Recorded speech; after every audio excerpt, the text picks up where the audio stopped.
अस्सलाम वालेकुम। अब हमने जो टॉपिक CS202 में क्लियर करना है वो है CS3। CSS3 क्या है? CSS3 CSS का ही फॉर्म है, लेकिन ये CSS3 के अंदर जो है कुछ न्यू जो है ना वो अपडेट हो गए हैं फीचर्स, तो उसके बारे में जो है ना CSS3 है। HTML और CSS जो है ना दोनों सेम थी, HTML5 और CSS3 जो आ गई है इसके अंदर बस कुछ न्यू चीज़ें उन्होंने ऐड कर दी हैं जो कि पहले नहीं थी, और हमने शायद कुछ जो है वो पढ़ ली हुई हैं और जो कुछ है वो हमने नहीं पढ़ी हुई है। उन्होंने कुछ चीज़ काफ़ी ज़्यादा चीज़ें जो है रिपीट कर दी हैं इसके ऊपर। तो उसमें आता है कि CSS is the latest standard for CSS, यानी कि इसका लेटेस्ट स्टैंडर्ड है। It is divided into several separate documents modules, यानी कि इसके मॉड्यूल्स बना दिए गए हैं। Each module adds new capabilities और एक्सटेंड फीचर्स डिफाइंड CSS2, यानी कि पहले CSS2 भी आई थी और उसके बाद CSS3 आई है, प्रिजर्विंग बैकवर्ड कंपेटिबिलिटी। तो इसके अंदर CSS3 के अंदर जो मॉड्यूल्स इन्होंने न्यू डाले थे वो क्या था? सिलेक्टर, बॉक्स मॉडल, बैकग्राउंड्स और बॉर्डर, ये हम पहले पढ़ रहे हैं। उसके बाद इमेज वैल्यूज़, ये बॉक्स मॉडल भी हमने किसी तरह पढ़ा हुआ है। वो कैसे पढ़ा हुआ है कि जो बॉक्स मॉडल था वो पैडिंग और मार्जिन वगैरह थे, ठीक है। उसके बाद इमेज वैल्यूज़ रिप्लेस कंटेंट, उसके बाद ये टेक्स्ट इफेक्ट्स जो थे, फॉन्ट्स वगैरह थे। 2D ट्रांसफॉर्मेशन नहीं हमने पढ़ी, एनिमेशंस नहीं पढ़ी, और मल्टीपल कॉलम लेआउट नहीं पढ़ा, और यूज़र इंटरफेस जो है हमने कुछ हद तक पढ़ा हुआ है, लेकिन रिपीट करने से जो है वो याद आ जाएगा। CSS3 राउंडर कॉर्नर, ये एक प्रॉपर्टी है इसकी, तो ये देखते हैं। तो इसमें क्या है कि आपने सिर्फ जो है ना एक प्रॉपर्टी लगानी है, यहाँ पर एक कोड जो यूज़ करना है उसमें आपने लगाना है बॉर्डर रेडियस। अगर आप बॉर्डर रेडियस लगा रहे हैं 25 पिक्सल्स, या फिर आप अपनी मर्जी से भी इसको चेंज कर सकते हैं। ये ऐसे पूछेगा नहीं कोड कि आपने इसको इस तरह का बनाना है तो कोड लिख के बताएं और हमें कैसे पता लगेगा कितना पिक्सल लगाना है। तो आपको वो सिर्फ इतना पूछेगा कि इसके अंदर कौन सी प्रॉपर्टी यूज़ होती है, तो उसमें लगा देना बॉर्डर रेडियस, ठीक है। ये पिक्सल वगैरह का जो है ना ध्यान नहीं रखना पड़ता। तो बस इतना याद रखना है कि इस तरह के राउंडेड अगर आपने बनाने हैं तो उसके लिए हम क्या यूज़ करते हैं, उसके लिए हम लोग जो है ना वो रेडियस यूज़ करते हैं बॉर्डर का। तो बॉर्डर रेडियस के लिए इसका जो कोड है वो ऐसे लिखा हुआ है, बॉर्डर है, उसके बाद ये हाइफन डली हुई है, उसके बाद रेडियस डाला हुआ है। उसके बाद कहता है कि अगर 2 वैल्यूज़ हैं तो आप अप्लाई कर सकते हैं कि टॉप लेफ्ट और बॉटम कॉर्नर जो है उनको चेंज कर सकते हैं, और बाकी की जो वैल्यूज़ है वो चेंज कर सकते हैं। यहाँ पे उसने अलग बताई हुई हैं, 4 वैल्यूज़ भी हैं, 3 वैल्यूज़ भी हैं और 2 वैल्यूज़ भी हैं। यानी कि कैसे हो सकता है कि यहाँ तो आप इधर से और इधर से जो है इसका बॉर्डर चेंज कर सकते हैं, या फिर इधर से और इधर से इसका चेंज कर सकते हैं, ठीक है। या फिर आप जो चारों वैल्यूज़ हैं वो देख के भी इसको चेंज कर सकते हैं। अगर आप 2 देते हैं तो वो दो हैं अपोजिट टाइप्स में जो है ना उसकी अपोजिट जो डायरेक्शंस होंगी उसमें चेंजेस कर देगा। तो ये उसने वो सारा कुछ लिखा हुआ है। उसके बाद वो क्या कहता है कि CSS बॉर्डर के अंदर आप इमेजेस भी जो है वो यूज़ कर सकते हैं। तो वो क्या कह रहा है, the image is use as a border where to slice the image और define whether the middle section should be repeated और स्ट्रेच्ड।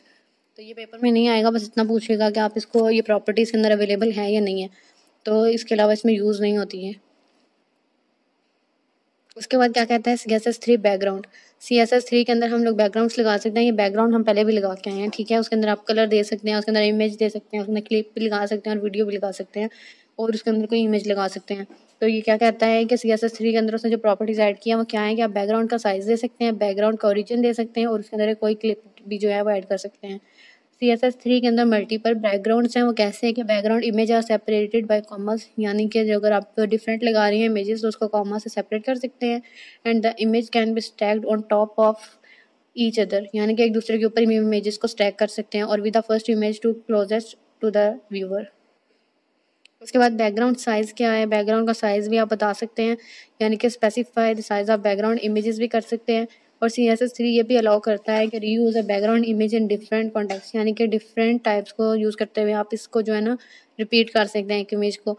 यानी कि इसके अंदर लेंथ, परसेंटेज, और by using one keyword contain और कवर। कवर क्या होगा, उसको पूरा कवर कर देगा, और कंटेन जो होगा वो कुछ जगह लेगा, ठीक है। तो उसके लिए आपने क्या करना है, बैकग्राउंड साइज़ कंटेन रख सकते हैं, ये कवर रख सकते हैं। कवर क्या होगा कि वो वहाँ पे फिक्स हो जाएगा और उसके ऊपर आप जो है ना चीज़ें जो हैं उसको यूज़ कर सकते हैं। उसके बाद आता है define size and multiple background images.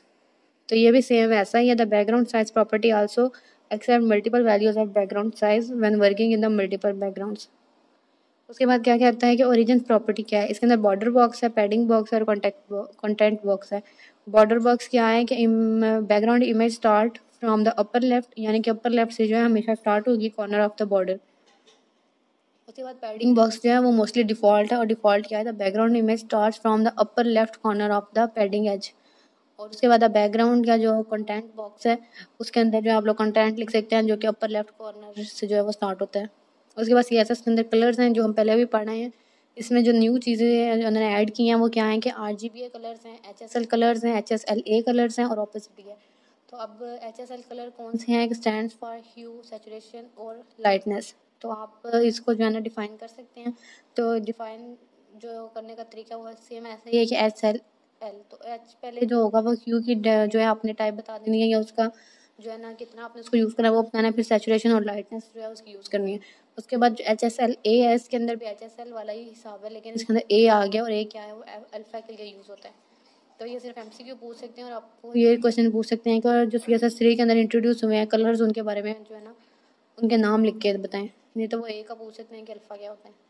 तो ओपेसिटी क्या होती है और इसके बारे में भी पूछ सकते हैं। CSS3 opacity property set the opacity of the specified RGB colour, यानी कि कितना उसका डार्क होगा और कितना जो है वो लाइट करके जो है ना आप किसी चीज़ को शो कर सकते हैं।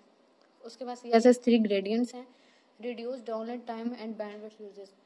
तो ये क्या करता है कि रिड्यूस कर देता है उसके टाइम को जिसमें वो डाउनलोड होती है और जो उसका बैंडविड्थ यूसेज है उसको भी जो है ना वो रिड्यूस करता है। और लुक गुड व्हेन जूम, यानी कि जब हम उसको जूम करते हैं तो उसके पिक्सल वगैरह जो है ना वो अच्छे रहते हैं, वो ख़राब नहीं करता। और ग्रेडियंट के 2 टाइप्स हैं, लीनियर है और रेडियल है। तो ये जो है ना उसके बारे में उसने लिखा हुआ है, ये भी आप एक दफ़ा पढ़ के MCQ आ सकते हैं। उसके बाद आ जाता है शेडो इफेक्ट। शेडो इफेक्ट के बारे में इस दफ़ा 2 दफ़ा क्वेश्चन आ गया मैं पेपर में, जब करंट पेपर्स देखने पे तो उसमें लिखा होता है कि आप टेक्स्ट शेडो देख सकते हैं, उसके बाद आप बॉक्स को भी शेडो देख सकते हैं। ठीक है, टेक्स्ट शेडो आप कैसे देख सकते हैं, यानी ये देखें आपको डबल डबल लिखा हुआ नज़र आ रहा है, यानी कि शेडोज़ का नज़र आ रहा है कि अगर ऊपर टेक्स्ट लिखा है तो उसका जो है ना एक रिफ्लेक्शन या शेडो जो है वो पीछे उसका नज़र आ रहा है। तो आप इसको जो है ना सिंपली ऐसे यूज़ कर सकते हैं। सिर्फ टेक्स्ट हाइफन और शेडो लिखना है, आगे उसके कॉलम्स जैसे हम पहले लिखते हैं और एंड पे सेमी कॉलन, और उसके अंदर अपने जो है ना कलर और बता देना कि क्या क्या कितने पिक्सल का यूज़ करना है।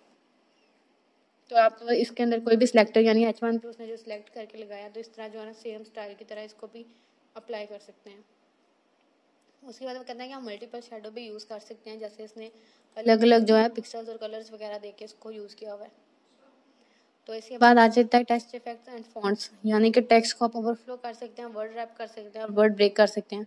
वर्ड रैप क्या होता है कि आपने एक जगह पे उसको करना होता है, ये आगे उसने जो लिखा है ना उसको देख के फिर समझ आएगी। ये वर्ड रैपिंग लिखा हुआ है, यानी कि एक बॉक्स है उसके अंदर से जो है ना कंटेंट बाहर निकल रहा है और उसको रैप क्या करना है, एक जगह पे उसको रैप करके यानी कि इकट्ठा कर देना है कि उसके अंदर ही रहे, उससे बाहर ना जाए। तो उसके लिए हम लोग वर्ड रैप को यूज़ करते हैं और इस तरह जो कंटेंट इस तरह बाहर आ रहा होता है वो अंदर ही रहता है। ठीक है, तो उसके लिए सिर्फ वर्ड रैप यूज़ करना है और उसके बाद ब्रेक वर्ड जो आपने यूज़ कर देना है और उसके बाद ये जो कंटेंट है उसके अंदर ही रहेगा।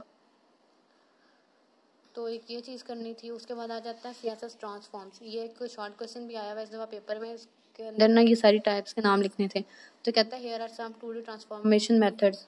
ठीक है, ट्रांसफॉर्मेशन कैसे लिए, ट्रांसलेट जो ट्रांसलेट कर रहा है, रोटेट, स्केल, QX, QY और मैट्रिक्स वगैरह। तो इसका सिर्फ नेम्स याद करने हैं, इनके कामों को ऊपर जाने की ज़रूरत ही नहीं है। ये 3D इफेक्ट के अंदर क्या है, 3D इफेक्ट का तो हमें पता है वो इफेक्ट है जिसके अंदर X, Y और Z जो है ना, सॉरी ऐसे है ये, फिर गलत हो गया मेरे से।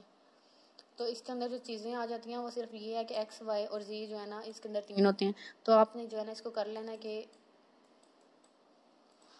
इसके अंदर 3D के अंदर जो है इस तरह इमेजेस शो होती हैं। उसके बाद आ जाता है ट्रांसफॉर्म आ जाता है। उसके बाद ट्रांसफॉर्म ओरिजिनल, ट्रांसफॉर्म स्टाइल है और ये सारी चीज़ें जो है ना आप यूज़ कर सकते हैं, लेकिन इनको देखने की जरूरत ही नहीं है। CSS3 के अंदर ट्रांजिशंस हैं। तो वो ट्रांजिशंस क्या हैं कि CSS property you want to add an effect to और ड्यूरेशन ऑफ द इफेक्ट, यानी कि कोई इमेज है वो बाहर की तरफ आ रही है और एक इमेज है जो जूम हो रही है। एक इमेज जो है उसके अंदर बहुत सारे जो इफेक्ट्स आ रहे हैं या फिर इमेज जो है उसका ब्रेक हो रहा है और उसके बाद उसके अंदर से एक और इमेज दिख रही है।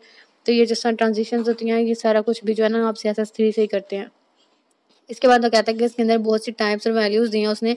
ईज है, लीनियर है, ईज इन है, ईज आउट है और उसके बाद और भी बड़ी सारी चीज़ें हैं जो आप यूज़ कर सकते हैं। तो उसके बाद आता है कि क्यूबिक, बेजियर वगैरह, ये आपने सिर्फ इनके नाम याद करने हैं, इसके अलावा जो है ना कोई चीज़ इसमें आएगी नहीं। उसके बाद CSS एनिमेशंस हैं। एनिमेशंस भी जो है ना सेम ही चीज़ है, लेकिन इसमें थोड़ी सी जो है ना डिफरेंस है। वो क्या है कि an animation lets an element gradually change from one style to another, यानी कि एक स्टाइल आ रहा है तो एकदम से उसका जो स्टाइल है ना वही चेंज हो जाना है। ठीक है, तो you can change as many CSS properties you want as many times you want, यानी कि जितनी दफ़ा आप चाहें, चाहे एक दफ़ा करें चाहे 10 दफ़ा करें, आप एनिमेशंस को इसके अंदर यूज़ कर सकते हैं।